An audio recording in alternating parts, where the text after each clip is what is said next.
안녕하세요, 여러분. 오늘 밤 우리는 조용히 닫힌 궁궐의 문을 지나 차가운 봄밤에 창덕궁으로 걸어가 보려고 합니다. 바람이 옷깃을 스치고 달빛이 기와 끝에서 떨리고 내 숨이 가늘게 흔들릴 때 당신은 아마 느끼게 될 겁니다. 살아남기란 얼마나 어려운 일이었는지, 그리고 때로는 복수가 살아가는 방식의 전부가 되기도 한다는 것을. 잠시만요. 편안해지기 전에 좋아요와 구독 한번 꾹 눌러주세요. 그리고 정말 마음에 드신다면 댓글로 현재 위치와 시간을 적어주세요. 이 밤 우리가 함께 이 순간을 통과하고 있다는 증거니까요. 자, 불을 끄고 선풍기를 켜고 잔잔한 음악을 틀어두셨다면 이제 시작할게요. 그날 1776년 봄의 끝자락, 나는 마침내 왕이 되었습니다. 사람들은 내가 젊다 말했고 희망이라 말했고 무엇보다 평화로운 즉위를 축하했습니다. 하지만 나는 웃지 않았습니다. 왕좌에 앉아 금장장도가 시리게 차가운 팔걸이를 만질 때도 내 심장은 눈이 내려 쌓인 듯 고요하고 차가웠습니다. 내 첫 명령은 경사스러운 것도 은혜를 베푸는 것도 아니었습니다. 숙의 문씨를 궁 밖으로 내쫓으라. 내 목소리는 낮았지만 궁궐의 공기가 갈라지는 소리가 들렸습니다.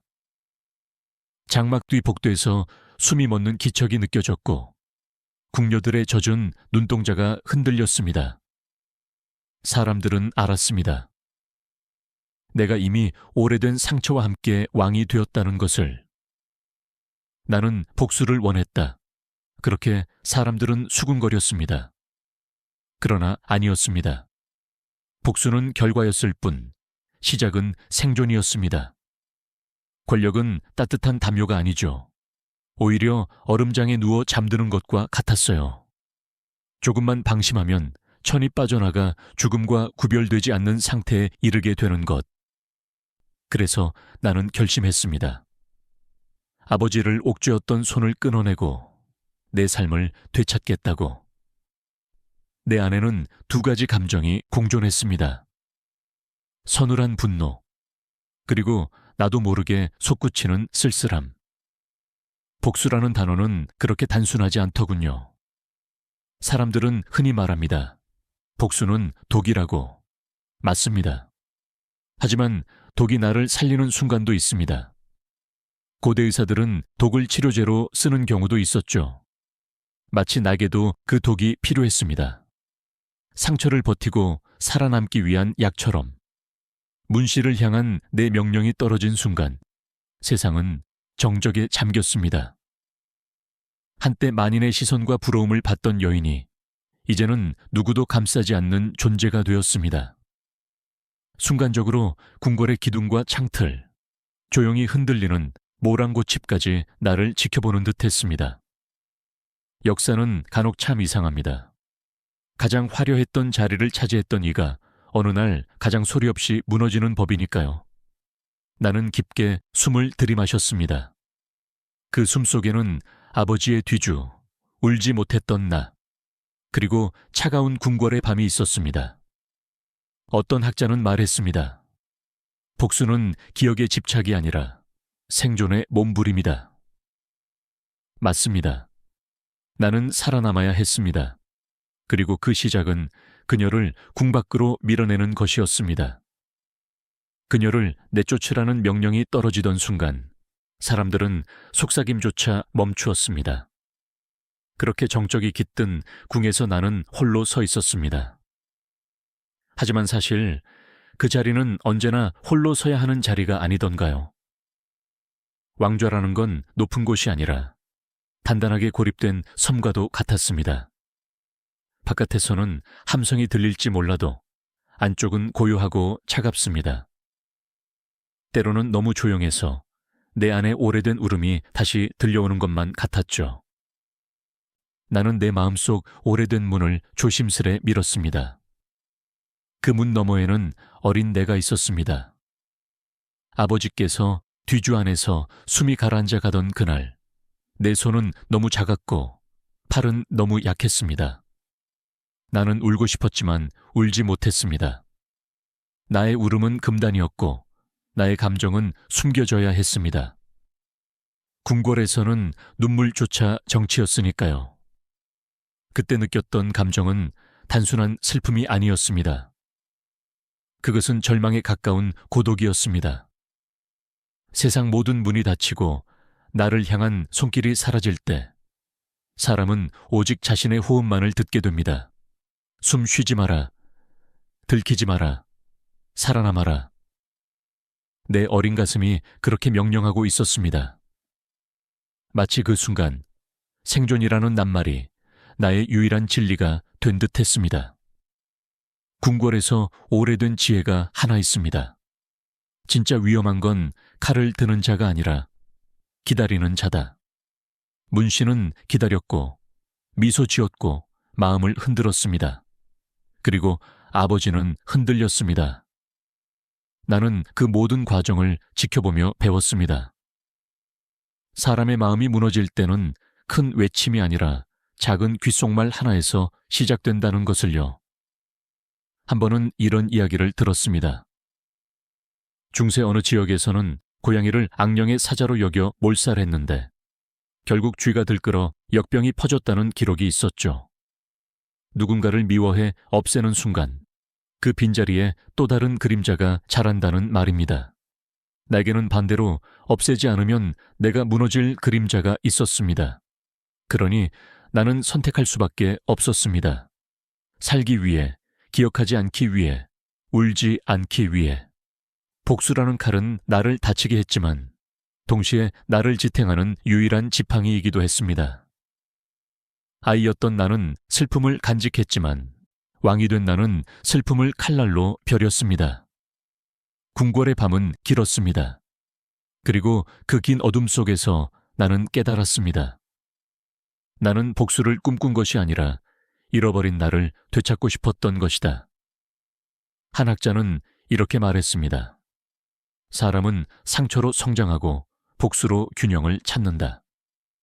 그리고 나는 여전히 균형을 찾고 있었습니다. 그날 문 씨에게 내린 명령은 단지 시작에 불과했습니다. 내 과거와 마주하고 그 어둠을 걷어내기 위한 아주 긴 여정에 영조가 문 씨를 처음 바라보던 순간을 나는 잊지 못합니다. 내 머릿속에 박힌 그 장면은 마치 찬 겨울밤 얼어붙은 연못 밑에서 여전히 흐르는 물처럼 조용하지만 지독하게 생생합니다. 1751년 차가운 눈이 장독대 위에 내려앉던 창경궁. 세상은 조용했고 사람들은 검은 상복에 몸을 감싸고 있었습니다. 천천히 내려앉는 눈발 사이로 할아버지의 눈빛이 한 사람을 향해 멈춘 순간이 바로 떠오릅니다. 나는 그때 아주 어렸습니다. 그러나 아이의 눈도 진실을 봅니다. 할아버지의 슬픔 뒤에 숨어있는 어떤 번쩍임을. 그것은 사랑이었을까요? 아니면 욕망? 아니면 단순한 외로움의 탈출구였을까요? 아마 그는 외로웠겠지요. 사랑했던 며느리의 죽음, 잃어버린 아들, 그리고 사람들 사이에서 점점 더 좁아지는 왕좌의 그림자. 노인은 때로 거대한 나라보다 따뜻한 손을 원합니다. 그 손이 재앙을 부를 줄도 모른 채. 그해 겨울, 문 씨는 그냥 한 명의 궁녀에 불과했습니다. 그녀는 고개를 숙이고 눈을 내리깔고 세상 조용한 그림자처럼 살았습니다. 하지만 그날은 달랐습니다. 눈 속에서 그녀의 얼굴이 유난히 선명해 보였습니다. 고요함 속에서 빛나는 눈. 순한 듯 보였지만 어딘가 단단한 울림이 있는 미소. 할아버지의 시선은 바로 그곳에 멈췄습니다. 그리고 역사라는 거대한 수레바퀴는 그 순간부터 삐걱이며 옆길로 굴러가기 시작했죠. 인간의 운명은 때로 아주 작은 질문 하나로 바뀝니다. 그날의 질문은 이것이었습니다. 저 아이는 누구냐? 짧은 한마디. 하지만 왕의 한마디는 성벽을 무너뜨리고 운명을 새로 씁니다. 그날 이후 그녀는 단순한 궁녀가 아니었습니다. 한 여인이 아니라 한 시대의 균열이었습니다. 우스운 이야기지만 역사의 큰 흐름은 종종 그렇게 시작됩니다. 한 중세 연금술사가 우연히 실험을 하다 유리컵을 깨뜨렸는데 그것이 강화 유리의 시작이 되었다는 이야기를 들은 적 있습니다. 위대한 것과 위험한 것, 둘 다 우연과 순간에 의해 탄생합니다. 그날 문 씨와 영조 사이의 그 순간도 그랬습니다. 작은 금이 생기듯 조선의 왕실에 균열이 들어갔습니다. 사람들은 말했다고 합니다.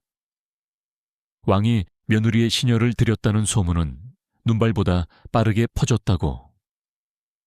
궁궐 담장 사이로 바람을 타고 수군거림이 번져나갔습니다. 그리고 아이였던 나도 알았습니다. 이제 무언가가 변했다는 것을. 아마도 어린 나는 불길한 예감을 느꼈던 것이겠죠. 한 학자는 이렇게 적었습니다. 권력의 시작은 누구를 선택하느냐이고 파멸의 시작도 누구를 선택하느냐이다. 그날 영조는 문 씨를 선택했고 조선의 균열은 조용히 시작되었습니다. 나는 그 순간을 아직도 기억합니다. 눈이 내리고 기와가 차갑고 모든 것이 씻겨나가는 듯 고요했지만 내 마음에는 눈이 녹을 만큼 뜨거운 예감이 있었습니다. 그 예감은 시간이 흘러 진실이 되었고 결국 내 인생의 칼날이 되었죠. 문 씨가 궁에 자리 잡기 시작한 그 무렵 나는 아주 어린 눈으로 세상이 뒤틀리는 모습을 지켜보았습니다. 후궁 하나의 존재가 이렇게 역사를 흔들 수 있다는 걸 그때는 미처 몰랐죠. 사랑이 죄가 되는 자리, 권력이 감정으로 시작될 때 벌어지는 균열을 저는 그때부터 배웠습니다. 영조는 문 씨를 가까이 두었습니다. 처음엔 조용히, 그러나 곧 노골적으로. 사람들은 입을 다물었습니다. 말이 입을 떠나면 목이 떠나던 시대였으니까요. 대신들의 얼굴은 조용히 굳었고 궁녀들은 발끝으로 걸었습니다. 나는 어린 마음에 이해하려 했습니다. 왜 슬픔 속에 있어야 할 그분이 새로운 웃음을 찾으시는지. 하지만 슬픔이 깊을수록 인간은 오히려 따뜻함을 향해 손을 뻗는 법입니다. 역설적이지요. 상실이 사랑을 낳고 그 사랑이 결국 또 다른 상실을 부르는 구조. 그때 나는 그것이 왕가의 숙명이라 믿었습니다. 문 씨는 차분했습니다. 고개를 숙이고 부드럽게 웃고 신중하게 말했습니다. 그녀는 미소 뒤에 칼을 숨기지 않았습니다. 아니, 숨기지도 않았습니다. 그저 자연스레 왕의 빈자리에 들어섰을 뿐.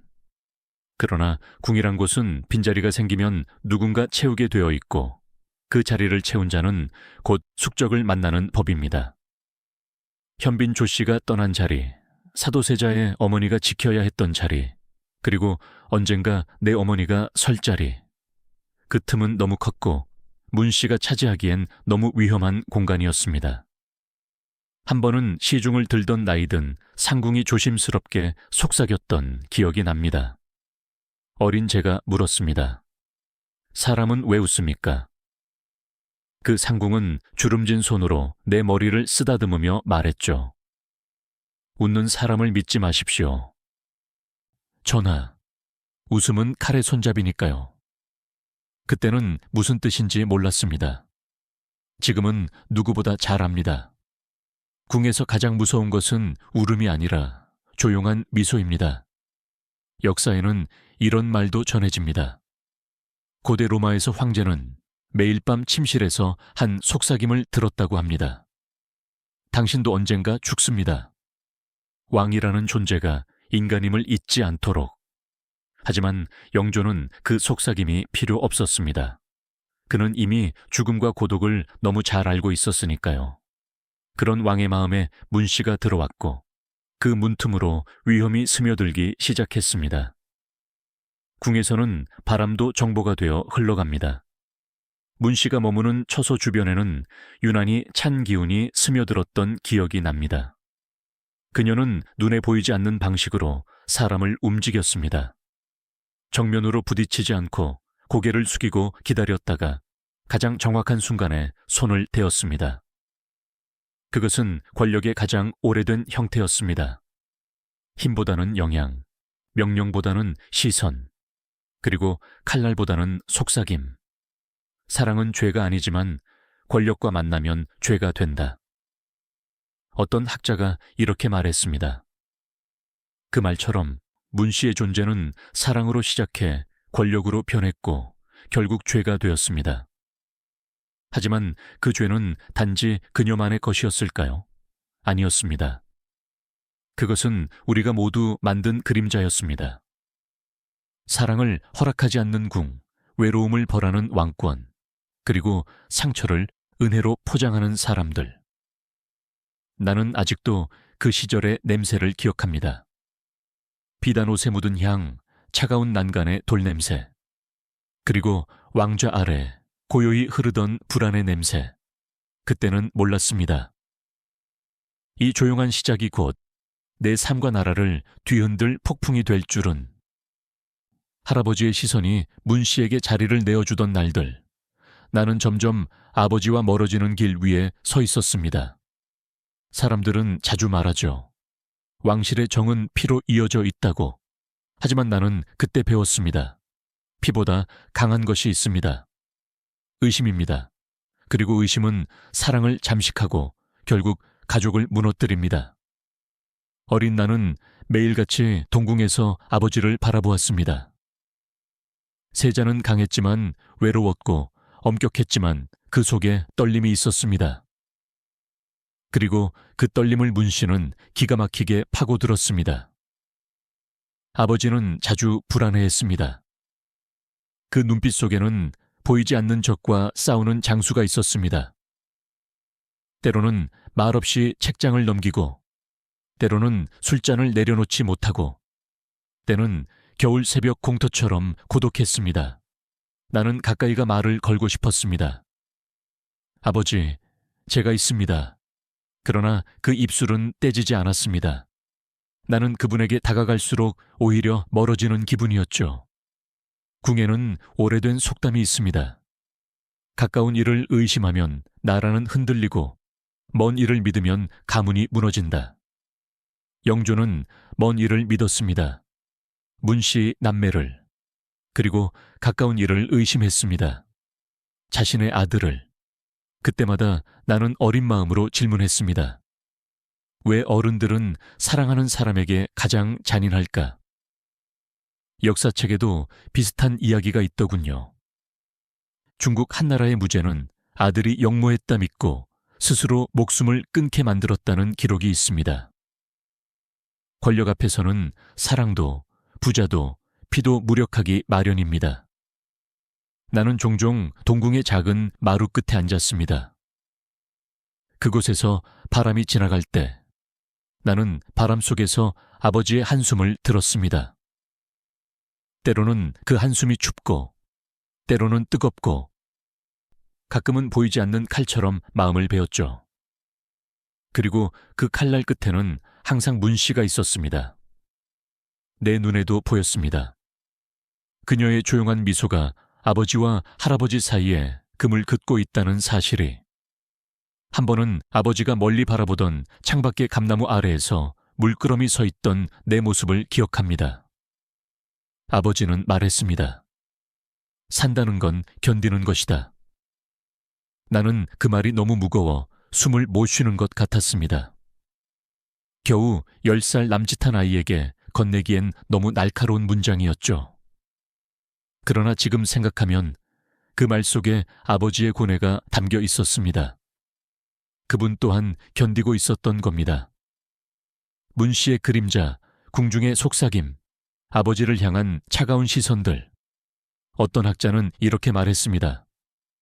왕실의 비극은 악인이 만들어내지 않는다. 고독과 오해가 만든다. 내 아버지는 악인이 아니었습니다. 그분은 고독했고 오해 속에 가두어졌으며 자신이 가장 사랑하던 임금에게 의심받아 갔을 뿐입니다. 그 무게는 결국 뒤주가 되었습니다. 그리고 나는 그걸 지켜보아야 했습니다. 울지 않고 소리치지 않고 단지 눈을 크게 뜨고 기억해야 했습니다.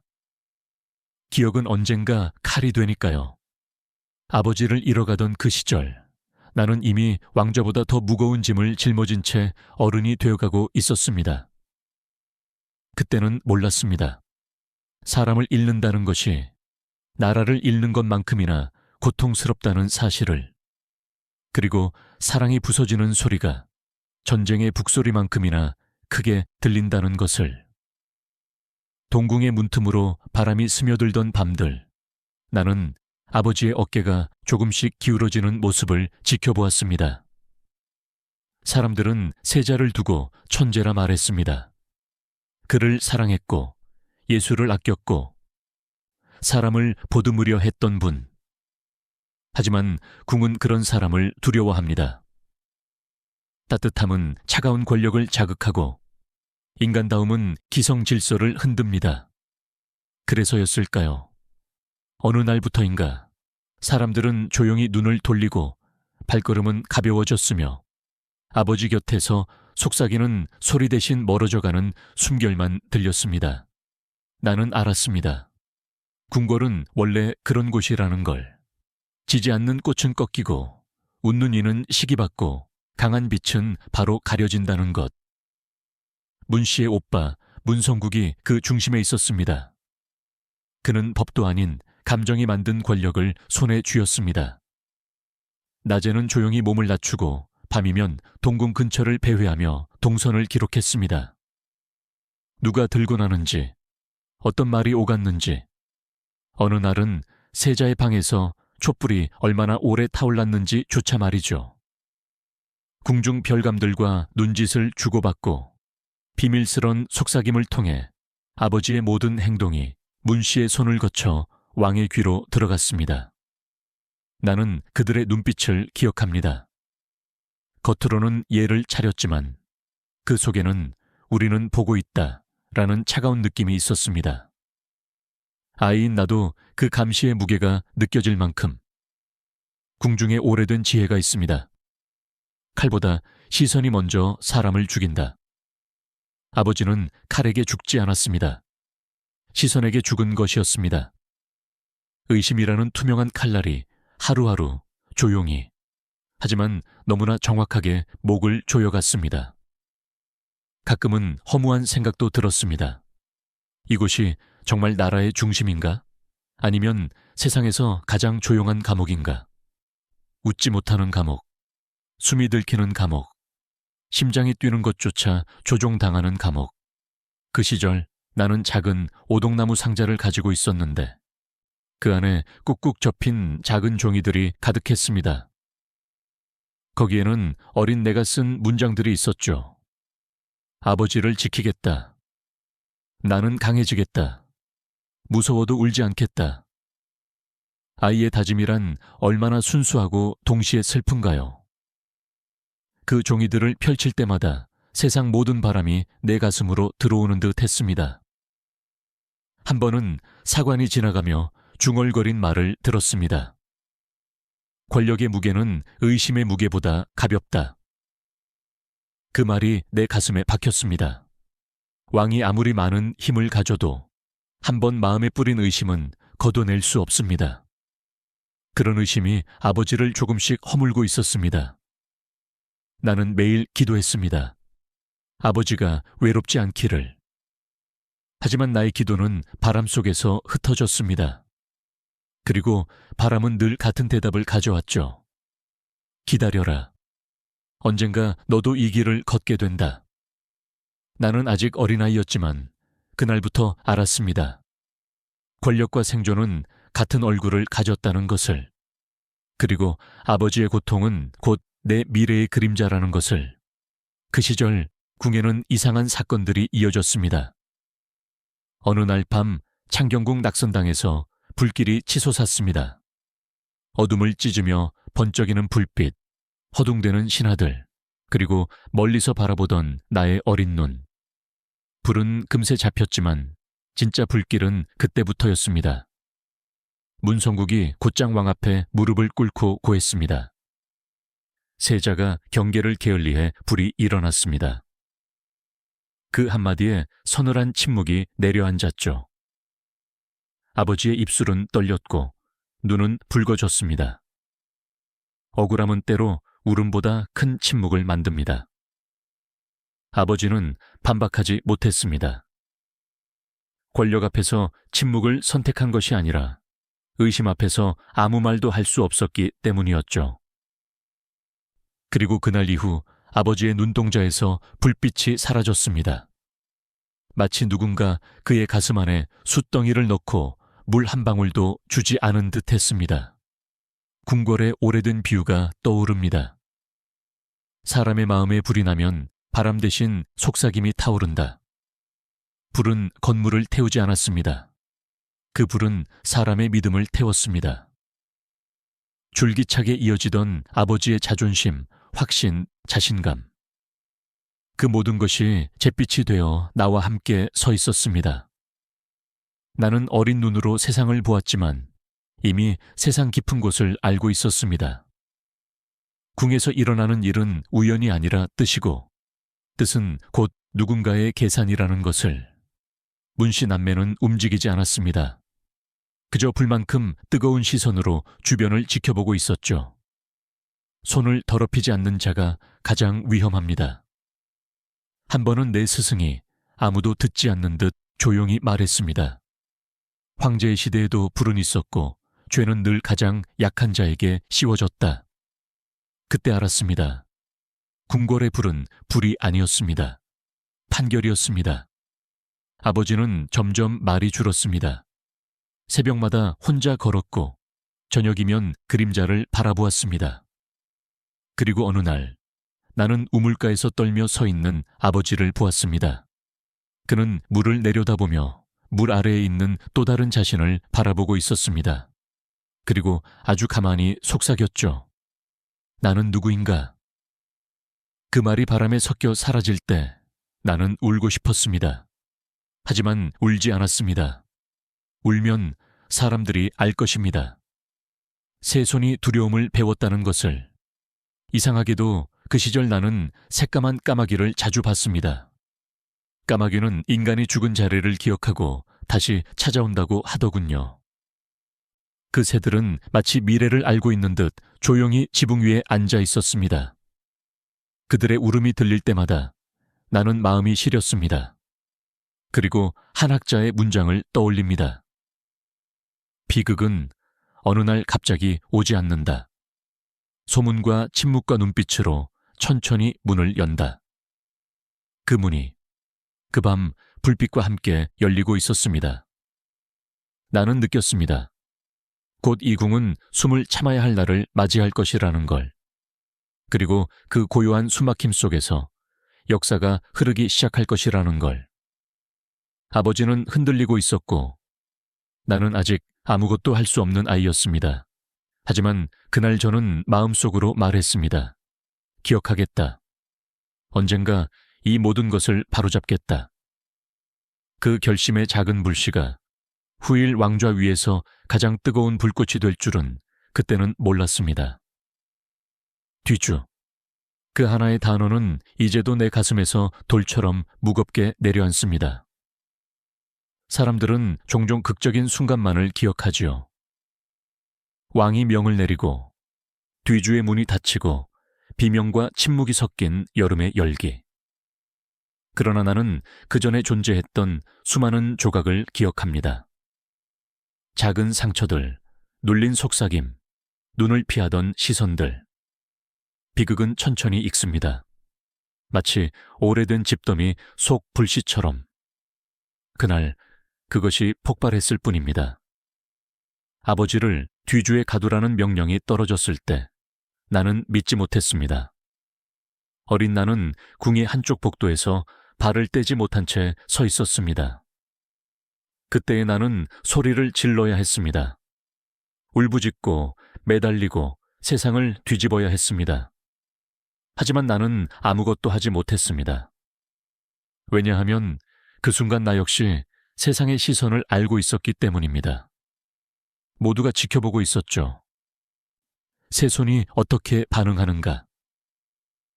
눈 하나 깜빡이는 것조차 정치가 되는 자리. 그곳에서 울음은 반역이었고 절규는 무너짐이었습니다. 뒤주 앞에 섰던 그 순간 내 손은 떨렸습니다. 마루 바닥에 떨어진 햇빛이 흔들리고 있었고 매미는 울고 있었습니다. 여름이었죠. 무엇이 가장 잔인하냐고 묻는다면 나는 지체 없이 답하겠습니다. 여름입니다. 겨울의 추위는 차갑게 죽음에 이르게 하지만 여름의 더위는 천천히 삶을 녹여버립니다. 그리고 나는 들었습니다. 아버지의 숨소리가, 벽을 긁는 손의 떨림이, 마지막까지 살아보려는 그 의지가 나와 세상을 갈라놓는 소리처럼 들렸습니다. 궁에는 오래된 말이 있습니다. 왕실의 비극은 울음이 아니라 침묵으로 기록된다. 그날 나는 울지 않았습니다. 아버지의 고통이 내 무릎 위에서 칼처럼 들어왔지만 나는 버텼습니다. 왜냐하면 한마디만 했더라도 나는 그 자리에서 끝났을 겁니다. 새 손을 잃는 건 더 큰 재앙이었으니까요. 한 번은 역사 공부를 하며 들었던 이야기입니다.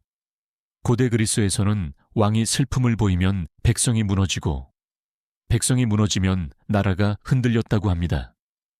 그 말을 들으며 나는 웃었습니다. 슬픔이 왜 나라를 흔듭니까?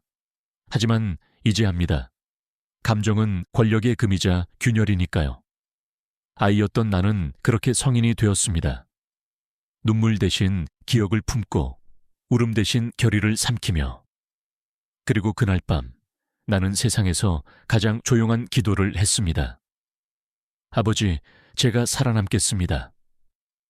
문 씨는 그 순간에도 웃지 않았습니다. 그녀는 단지 바라보고 있었습니다. 마치 모든 것이 오래전부터 정해진 운명이라도 되는 듯. 어떤 사관은 훗날 이렇게 적었습니다. 그녀의 침묵은 울음보다 컸다. 맞습니다. 그 침묵 속에 나는 칼날을 보았습니다. 그리고 결심했습니다. 언젠가 이 모든 것을 걷어내겠다. 아버지의 그늘 속에서 태어난 이 복수는 나의 생명이자 숙명이다. 나는 소년이었지만 그날부터 이미 왕이었습니다. 눈물이 마른 자리에서 왕이 태어납니다. 그 여름이 지나고 궁은 더 조용해졌습니다. 모두가 알고 있었지만 아무도 말하지 않던 사건, 뒤주와 함께 묻힌 목소리, 그리고 그 침묵 위에 자리한 자들. 영조는 여전히 왕이었고 문 씨는 여전히 곁에 있었습니다. 나는 여전히 새손이었죠. 하지만 더 이상 같은 새손이 아니었습니다. 아버지의 빈 자리만큼이나 내 마음의 빈틈도 넓어졌고 그 공간을 복수와 의지 그리고 고독이 채워가기 시작했습니다. 문 씨는 변하지 않았습니다. 아니, 오히려 더 고요해졌습니다. 마치 폭풍이 지나간 들판에서 바람을 기다리는 갈대처럼. 그녀의 눈빛은 담담했고 발걸음은 느렸고 손끝은 그림자를 들이우듯 우아했습니다. 그러나 그 우아함 속에는 독이 있었습니다. 궁에서 가장 무서운 건 소리 지르는 자가 아니라 말없이 웃는 자입니다. 궁녀들이 속삭였습니다. 저 여인은 두려움이 없다. 하지만 그건 맞지 않았습니다. 문 씨도 두려움이 있었습니다. 그녀가 두려워한 것은 백성도, 신하도, 심지어 왕도 아니었습니다. 그녀가 진정 두려워한 건 잊히는 것이었죠. 나는 가끔 멀리서 그녀를 바라보았습니다. 그녀의 얼굴에는 늘 미소 같은 무표정이 있었고 그 표정은 나는 선택받았다 라고 말하는 것 같았습니다. 그녀의 삶은 사랑에서 시작되어 권력으로 자라났고 그 권력은 어느새 사람들의 마음을 조여갔습니다. 문 씨가 영조 곁에 서서 조용히 차를 올리던 장면을 기억합니다. 그녀의 옆 얼굴은 이상하게 평온했습니다. 그리고 그때 깨달았습니다. 권력은 격렬함이 아니라 고요함으로 사람을 압도한다는 것을. 폭풍은 소리를 내지만 얼음은 조용히 꽃을 죽입니다. 한 번은 내가 홀로 서재에서 책을 읽고 있을 때였습니다. 옆에 있던 나이든 시위가 조심스럽게 말을 건넸죠. 맹자는 말했습니다. 마음을 다스리는 자는 나라를 다스린다. 나는 조용히 고개를 끄덕였지만 속으로는 다른 생각을 하고 있었습니다. 마음을 다스리는 자가 아니라 남의 마음을 흔드는 자가 나라를 무너뜨린다라고. 문 씨는 그런 존재였습니다. 그녀는 칼을 들지 않았지만 피를 흘리게 했고 손을 대지 않았지만 사람을 무릎 꿇게 했습니다. 그리고 나는 알고 있었습니다. 언젠가 그 대가를 치를 것이라는 것을. 역사는 사랑과 악의 경계를 늘 흐립니다. 그러나 그 경계는 반드시 돌아옵니다. 밤마다 나는 작은 등불을 켰습니다. 그 불빛 속에서 아버지의 눈빛이 흔들렸고 문 씨의 침묵이 그림처럼 길게 늘어졌습니다. 나는 매일 다짐했습니다. 기억하라. 언젠가 이 모든 걸 갚아라. 아이였던 나는 이미 장수의 마음을 가진 병사였습니다. 칼을 쥐지 않은 전사. 전장은 궁이었고 적은 웃는 얼굴이었죠. 그 시절 나는 깨달았습니다. 복수는 폭발이 아니라 발하다. 조용히 싹을 틔우고 천천히 자라며 마침내 세상을 감싸는 뿌리를 뻗는 것. 그리고 그 뿌리는 이미 내 안에서 자라고 있었습니다. 나는 드디어 왕이 되었다. 24세의 젊은 얼굴로 옥좌에 앉았을 때 주변의 공기는 축하보다 계산으로 가득했다. 대궐 밖에서는 연회가 열렸고 축성문에서는 북소리가 울렸지만 내 안은 차갑게 굳어 있었다. 즉위의 웃음은 남의 것이었고 내 웃음은 오래전에 말라버렸다. 그날 밤 나는 결심했다. 더 이상 어린아이가 아닌 나라의 심장을 지키는 사람으로서 행동하겠다고. 즉위 직후 내려진 내 명령은 빠르고 단호했다. 숙의 문 씨를 궁 밖으로 내보내고 그녀의 가문을 해체하라. 그 명령은 정치적 계산이기도 했지만 내면에 끝나지 않은 상처를 향한 응징기기도 했다. 사람들은 그것을 복수라 불렀고 어떤 이들은 정의라 불렀다. 나는 두 이름 사이를 알고 있었다. 복수는 내 피 속에 스며들었고 정의는 내 말 위에 놓일 칼날이었다. 궁중의 신하들은 즉시 서로 상소를 올리기 시작했다. 노론과 소론, 당파의 계산이 빠르게 움직였다. 나는 그 소용돌이를 관망하며 한 가지를 분명히 했다. 정치의 기술은 폭력보다 공공의 명분이 강하다는 것. 그래서 나는 교지와 논리를 가다듬었다. 교지는 내 분노를 포장해 정의의 언어로 바꿔넣고 백성의 안정과 왕권의 필요를 강조했다.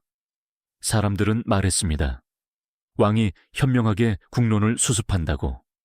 그러나 나의 속셈은 단순했다. 상처받은 아이의 울음을 멈추게 하고 싶었다. 내가 배운 오래된 지혜 하나가 떠올랐다. 진정한 권력은 소리로 세우는 것이 아니라 침묵으로 쓴다는 말. 그 말은 맞았다. 나는 소란을 피하고 조용히 하나씩 계산을 실행했다. 문성국의 재산을 몰수하고 그의 동료들을 멀리 보냈다. 궁녀들은 속으로 박수를 쳤고 신하들은 눈치를 살폈다. 명분은 강력했다. 그러나 권력의 정당성은 늘 역사적 논쟁의 대상이었다. 어떤 학자들은 권력의 정당성을 어떻게 측정하느냐가 정치사 연구의 핵심 과제라고 말한다. 합법성과 도덕성, 두 축의 균형이라는 논점이다. 나는 그 균형을 연습했다. 문 씨의 딸들을 보호하는 결정도 그 하나였다. 그 아이들은 죄가 없었다. 왕권은 때로 잔혹하지만 인간의 윤리는 그 잔혹을 한 줄기 빛으로 반드시 걸러내야 했다. 나는 아이들을 궁 안에 두어 보호하게 했다. 대신들은 의아해했지만 나는 그것이 나의 양심이었다고 믿었다. 복수의 칼끝은 누구에게나 닿아서는 안 되는 것이 있었다. 이야기가 좀 이상하지만 어릴 적 나는 달걀 껍질로 작은 배를 만들어 비에 띄워보던 적이 있다. 그 배들은 늘 뒤집혔지만 그 행위가 내겐 소중한 연습이었다. 권력도 마찬가지로 많은 실험과 뒤집힘을 견디며 다듬어지는 것임을 나는 안다. 작은 배는 금세 사라지지만 그로 인해 배운 것은 오래 남는다. 나는 또 한 문장을 늘 곱씹었다. 어떤 학술 토론에서는 왕권 강화가 곧 개혁의 시작일 수 있다는 주장도 나온다. 권위를 세워 혼란을 잠재우고 그 기반 위에서 제도를 바꾸는 전략. 나는 그 논점의 위험성을 알았지만 동시에 그 유혹을 이해했다. 왜냐하면 나의 복수는 단지 사적인 감정이 아니라 국가의 재구성이라는 명분으로 포장될 수 있었기 때문이다. 밤이 깊어갈수록 나는 창밖의 달빛을 바라보며 속으로 다짐했다. 복수는 끝이 아니라 시작이어야 한다. 정치적 결단과 인간적 연민 사이에서 나는 균형을 찾으려 했다.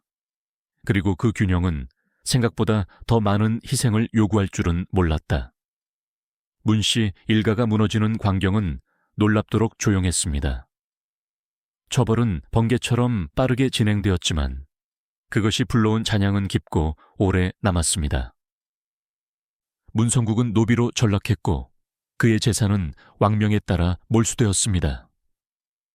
그의 아들은 먼 변방으로 유배되었고 심지어 그 어미는 제주도의 관노비로 끌려갔습니다.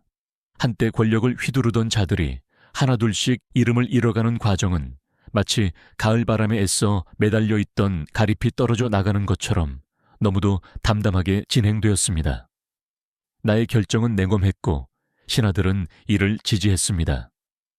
그들이 상소를 올릴 때마다 나는 교지를 통해 명분을 정교하게 다듬었습니다. 이는 권력의 기술이자 정치의 무기였습니다. 사람들은 말했습니다. 내가 과하게 잔혹하다고도 단호한 정의를 집행했다고도. 어느 쪽의 평판이 더 오래 갈지는 시간이 말해주겠지요. 한 역사학 토론에서는 이렇게 묻습니다. 정조의 처벌은 정치적 상징행위, Symbolic Act of Consolidation 였는가? 그 질문은 나를 늘 괴롭게 했습니다. 나 또한 그 답을 완전히 확신하진 못했습니다. 내 마음에는 복합적인 감정이 자리했습니다. 분노는 분노대로 타오르고 동시에 어떤 빈자리가 크게 드리워졌습니다. 문 씨의 처벌을 집행하는 순간에도 나는 여전히 인간적인 동정심을 느꼈습니다. 권력은 가혹해야 할 때가 있고 자비를 보일 때가 있지만 그 둘의 경계는 언제나 모호합니다. 나는 문 씨의 딸들을 보호한 결정이 옳았음을 스스로에게 계속 설득했습니다. 그 아이들은 죄가 없었다고. 그러나 보호라는 명분도 한편으로는 내 양심을 달래기 위한 방편이었습니다. 사람들은 궁궐 바깥에서 이 사건을 어떻게 받아들였는지 궁금해했습니다. 일부는 환호했고 일부는 근심했습니다. 어쩌면 사람들의 삶에는 언제나 이중의 감정이 있다고 봅니다. 누군가의 몰락을 통해 안도하는 동시에 그 몰락이 불러올 파급을 두려워하는 것. 그러고 보니 과거 어느 도시의 시장이 도로를 새로 포장한다고 하자 주민들이 기뻐했지만 공사 소음 때문에 밤잠을 못 잤다는 우스운 기록을 본 적이 있습니다. 변화는 늘 편안함과 불편함을 동시에 가져옵니다. 너무 정치적인 농담이라면 미안합니다. 요즘은 도로 포장만 해도 토론이 열리더군요. 나는 그때 문득 오래된 속담을 떠올렸습니다.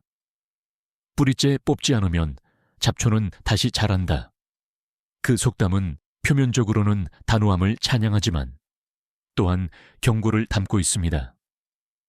뿌리를 뽑는다는 것은 단지 눈앞의 문제를 해결하는 것이 아니라 미래의 재발을 막기 위한 근본적 조치입니다. 그러나 뿌리를 뽑는 과정에서 생기는 상처들도 결코 가볍지 않습니다. 누구에게나 상처는 남고 그 흉터는 오래도록 보입니다. 한편 궁중의 조용한 분위기 속에서 나는 문득 이상한 사실 하나를 떠올렸습니다. 옛 기록에는 궁녀들이 편지를 몰래 써서 소란을 일으키곤 했다는 이야기가 있는데 그 편지들이 오늘날의 소셜미디어처럼 빠르게 퍼졌다면 어땠을까 하는 생각이 들었습니다. 아마도 궁중 해시태그가 생겼을지도 모릅니다. 하궁중 스캔들, 웃음. 역사는 늘 시대의 매체에 맞춰 형태를 바꿔왔습니다. 정보 전달 방식이 달라지면 권력의 움직임도 달라집니다. 처벌이 끝난 뒤에도 내 잠은 깊지 않았습니다. 밤이면 교지의 문구 하나하나를 다시 읽어보곤 했습니다. 나는 내가 한 일을 정당화하려 애썼고 동시에 자책했습니다.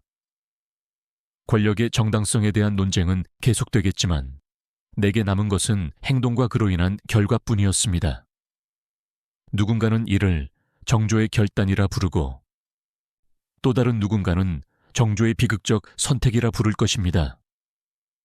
하지만 확실한 한 가지는 그 과정에서 나는 더 이상 어린아이의 마음이 아니었다는 사실입니다. 무언가를 얻으면 반드시 잃는 것이 있었습니다. 그리고 나는 그 손실의 무게를 짊어지고 앞으로 나아가야 했습니다. 문씨 일가를 처단한 뒤에도 내 마음은 완전히 평온해지지 않았다. 오히려 어떤 공허가 자리를 잡았다. 내가 베어낸 것은 한 사람의 삶이었고 그 대가는 뜻밖에도 내 안에서 부메랑처럼 되돌아왔다. 사람들은 말한다. 권력은 결단으로 세워지지만 결단은 결코 고통을 없애주지 않는다고. 그 말이 몸으로 와닿았다. 나는 밤마다 비어있는 침상 옆에서 오래된 등불을 바라보며 내가 잃은 것들을 헤아렸다. 나는 늘 옳고 그름을 저울에 달아 재려했다. 정치적 계산과 인간적 연민 사이 어디쯤에서 균형을 잡아야 할지 몰라 손끝이 떨리곤 했다. 오래된 지혜 하나하나가 종종 내 귓속을 맴돌았다. 정치는 장기전이며 즉흥적 분노는 나라를 망친다. 그 말은 나를 진정시키려 했지만 동시에 내 행동을 정당화하는 도구로도 쓰였다. 사람들은 내가 냉정했다고 혹은 잔혹했다고 평할 테지만 나는 그때마다 그 문장으로 스스로를 달랬다. 이상한 사실 하나.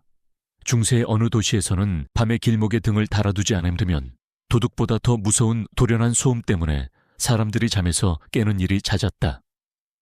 그 소음은 당시 사람들에게 일종의 불안의 상징처럼 여겨졌고 궁중의 작은 소리에도 민감한 나에게는 더욱 생생히 다가왔다. 궁의 복도에서 들려오는 작은 발자국 소리, 대화의 억양, 바람에 친 문짝 소리 하나까지도 모두 내가 이해해야 할 신호였다. 나의 마음 한켠에는 늘 의문이 자리했다. 나는 복수를 이루었는가? 아니면 단지 한 시대의 병폐를 한 개인에게 전가했을 뿐인가? 열린 학술 토론에서 자주 인용되는 문구가 떠오른다. 권력의 정당성은 당시 사회구조와 사법적 절차의 맥락 속에서 재평가되어야 한다. 이 문구는 내 선택이 역사적으로 어떻게 해석될지를 고민하게 만들었다. 학자들은 종종 나의 행위를 국가 재건의 일환으로 보기도 하고 개인적 원한의 과도한 발현으로 보기도 한다. 두 해석 모두 내 마음을 무겁게 했다. 사실 나는 문 씨의 딸들을 보호한 결정을 후회하지 않는다. 그 아이들은 죄 없는 생명이었고 그들을 지키는 것은 최소한의 인간적 의무였다. 그러나 보호의 이유가 온전히 자비에서 나온 것이었는가? 아니면 내 양심을 달래기 위한 계산이었는가는 다른 문제였다. 그 질문은 밤마다 나에게 되돌아왔다. 정치란 언제나 아이러니의 연속이다. 개혁을 외치며 단호한 조치를 취했지만 그 조치들이 또 다른 상처를 낳는다. 나는 그것을 알고 있었고 그래서 더 조심스러웠다. 누군가는 내 행동을 역사적 필연이자 시대의 응답이라 말하겠지만 내가 느낀 것은 오히려 더 큰 책임감과 외로움이었다. 권력을 휘두를수록 인간의 얼굴들이 사라지고 숫자와 계산만 남는 순간이 찾아온다. 또 다른 이상한 사실을 덧붙이자면 북쪽 사슴의 뿔 모양이 해마다 조금씩 달라진다는 이야기를 들은 적이 있다. 자연은 변하지만 권력의 얼굴도 변한다. 나는 그 변화를 예민하게 읽어야 했다. 그래서 나는 더욱더 규칙과 절차를 강조했고 또 스스로를 설득하기 위해 학자들의 논의를 들여다보았다. 그러나 결국 밤이 되면 모든 이론은 사라진다. 남는 것은 숨소리와 손끝의 냉기뿐이다. 나는 오늘도 그 냉기를 느끼며 내 안에 남은 공허와 마주한다. 복수는 이루어졌지만 그것이 나를 완전히 채우지는 못했다. 오히려 그것은 새로운 질문들을 남겼다. 내가 얻은 것은 무엇이며 잃은 것은 무엇인가? 그리고 나는 그 질문들을 한 올씩 풀어낼 때마다 더 무거워짐을 느낀다. 문 씨가 사약을 받기 전 나는 밤마다 그녀의 이름을 떠올리며 이상한 평온함과 불안함이 번갈아 몰려오는 것을 느꼈다. 사람들은 복수가 끝나면 마음이 가벼워진다고들 하지만 내게는 그렇지 않았다. 그 무거운 침묵이 마음 한가운데 내려앉아 마치 오래된 등불의 기름이 서서히 바닥으로 흘러가는 듯했다. 나는 가끔 그 침묵을 손으로 더듬고 어디서부터 잘못되었는지 찾으려 했지만 끝내 손끝에는 빈 공간만 남았다. 사약을 앞둔 날, 궁은 유난히 맑았다. 바깥 하늘은 깨끗했고 구름은 얇게 흘렀다. 이런 날일수록 사람이 가장 연약해지는 법이다. 나는 그녀를 직접 보지 못했다. 대신 신하들이 전하는 절차와 기록만을 접했다. 그 문장이 내 손을 떠나기 전 나는 오래된 지혜 하나를 떠올렸다. 진정한 정의는 마음속의 불씨를 끄는 것이 아니라 그 불씨를 공공으로 환원하는 것이다. 그 말은 학자의 논문 속 문구처럼 이론적이지만 그날 내게는 어떤 위안이자 독이 되었다. 문 씨가 마지막으로 들었던 소리, 마지막으로 본 얼굴들, 마지막 숨결의 온도에 대해 나는 끝내 알 수 없었다. 다만 그녀의 침묵은 내 안에서 계속 울림을 일으켰다. 사람들은 그녀를 악녀로 불렀지만 역사란 늘 반쪽의 진실을 담는다. 열린 학술 토론에서는 흔히 이렇게 말한다. 개인 행위와 구조적 요인 간의 인과관계는 분리되어 평가되어야 한다. 그 문구는 나를 괴롭혔다. 나는 개인의 악의인가, 구조의 희생인가. 그 둘의 경계에서 나는 매일 밤 흔들렸다. 이상하거나 주제에서 벗어난 사실을 하나 얘기하자면 바다의 어떤 조개는 주변 환경에 따라 색을 바꾸기도 한다. 별 관련도 없어 보이지만 인간의 색도 환경에 따라 달라진다. 궁일한 환경은 사람의 표정과 태도를 변형시키고 결국 그 사람을 다른 사람으로 만든다. 문 씨도 나도 영조도 모두 그 거대한 환경의 산물이었을지도 모른다. 이 사실이 위로가 되는가 아니면 더 큰 허물을 주는가 하는 질문은 아직도 내 가슴을 파고든다. 나는 그녀의 죽음 이후에도 계속 결정을 내렸다. 누구를 처단하고 누구를 살릴지, 어떤 공문을 내고 어떤 사람을 외면할지. 내 손은 그때부터 더 무거워졌고 글을 쓸 때조차 한 글자 한 글자에 신중해졌다. 한때는 복수가 나를 지탱해준 지팡이였지만 이제는 나를 짓누르는 쇳덩어리가 되었다. 나는 그것을 내려놓고 싶었지만 내려놓는 방식도 알고 있었다. 권력은 자비로움으로 포장될 때 가장 위험해진다. 그 밤 나는 조용히 속으로 말했다. 나는 정의를 위해 칼을 들었지만 인간으로서의 나를 잃지 않겠다. 그 다짐이 얼마나 허망한 위안인지 그때는 몰랐다. 그러나 인간은 위안을 필요로 하는 존재다. 그녀의 최후를 지켜보지 못한 채 나는 밤하늘에 있는 달을 보며 오래전에 썼던 작은 편지들을 꺼냈다.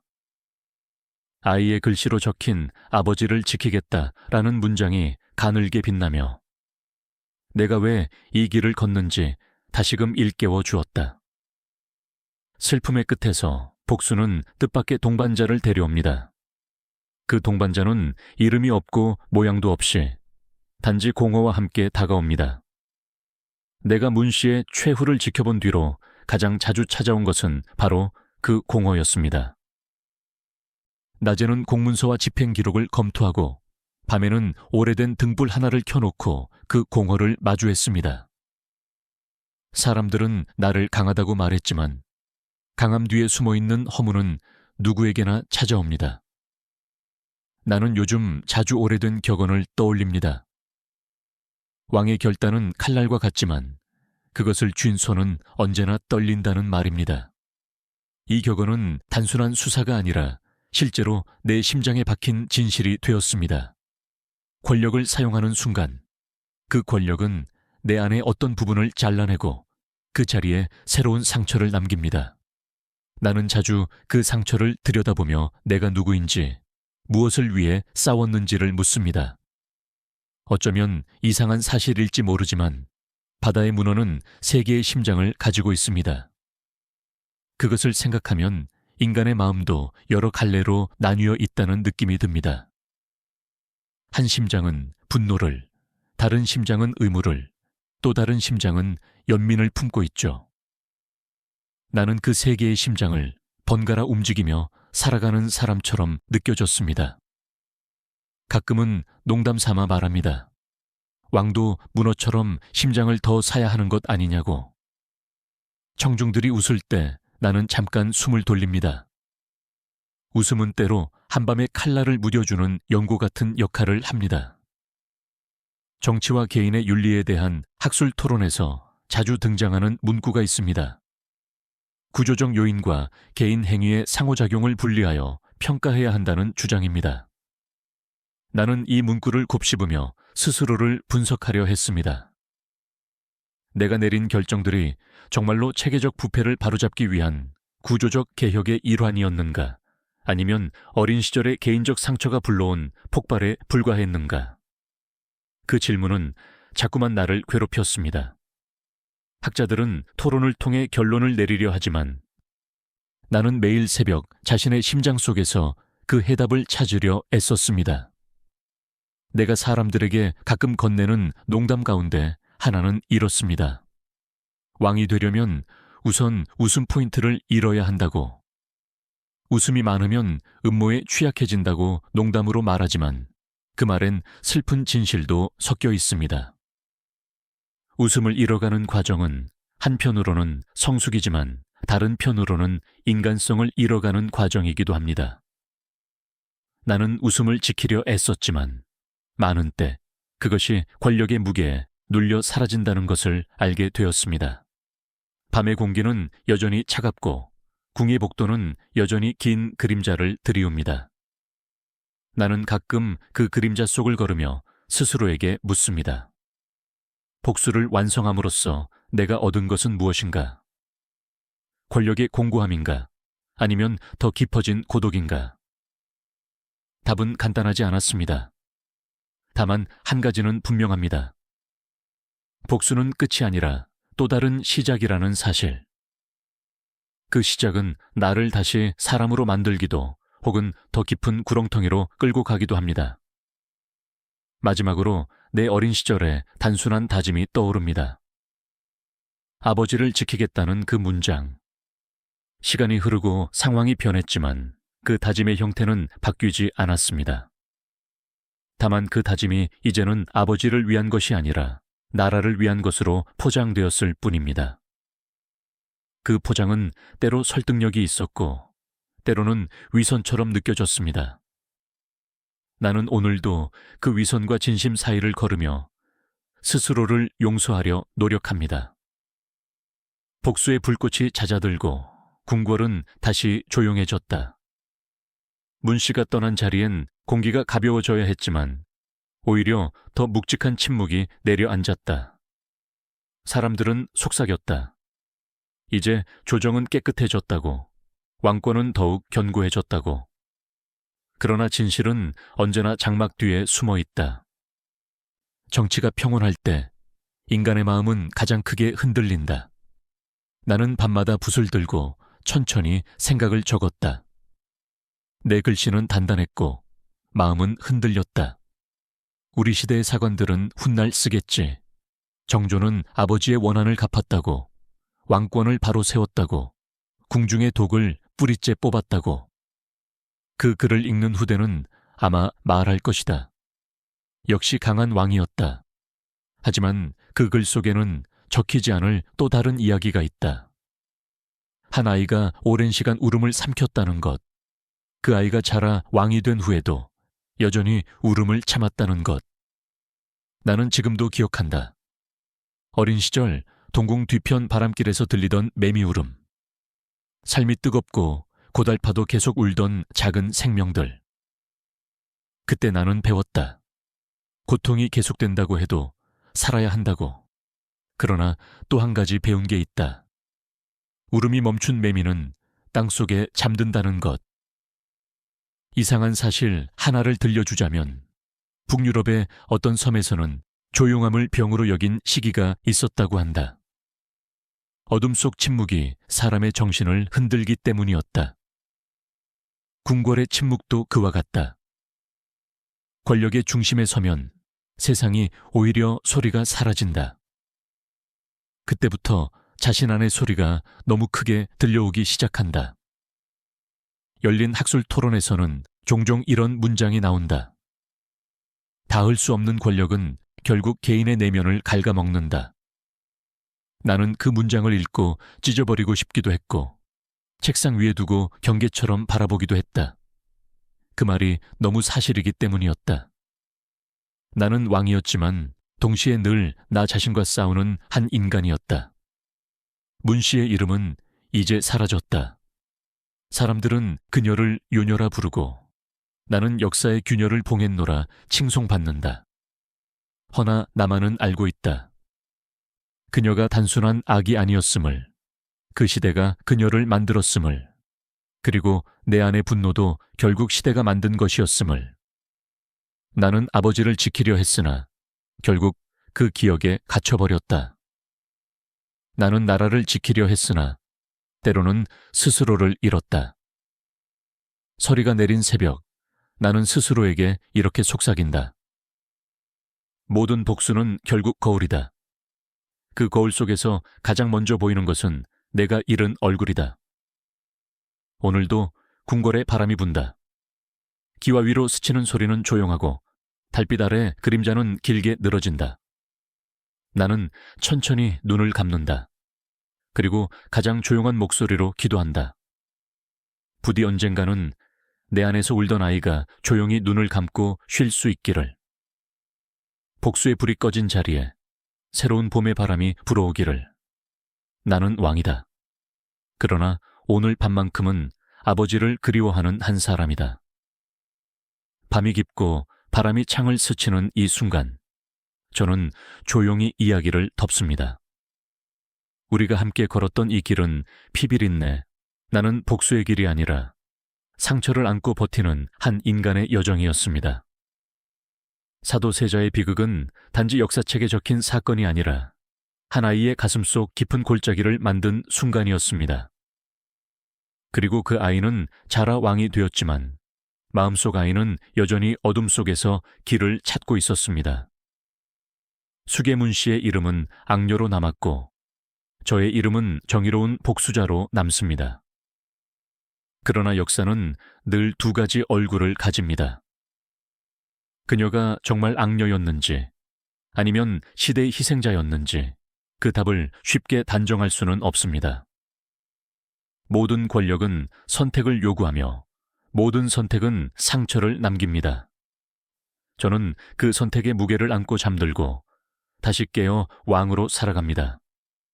하지만 여러분, 오늘 밤만큼은 이렇게 고백하고 싶습니다. 복수는 날 구한 불꽃이었지만 동시에 날 태운 불꽃이기도 했습니다. 그 불이 꺼진 자리에서 나는 더 깊은 고요를 만났고 인간으로서의 외로움도 느꼈습니다. 이제 등불을 끄고 눈을 감으세요. 세상 모든 상처가 오늘 밤만큼은 잠시 잦아들기를. 그리고 당신 마음속 어린아이도 부디 쉴 수 있기를 바랍니다. 고요한 숨을 들이쉬고 천천히 내쉬며 오늘의 이야기는 여기서 멈춥니다. 좋은 밤 되세요.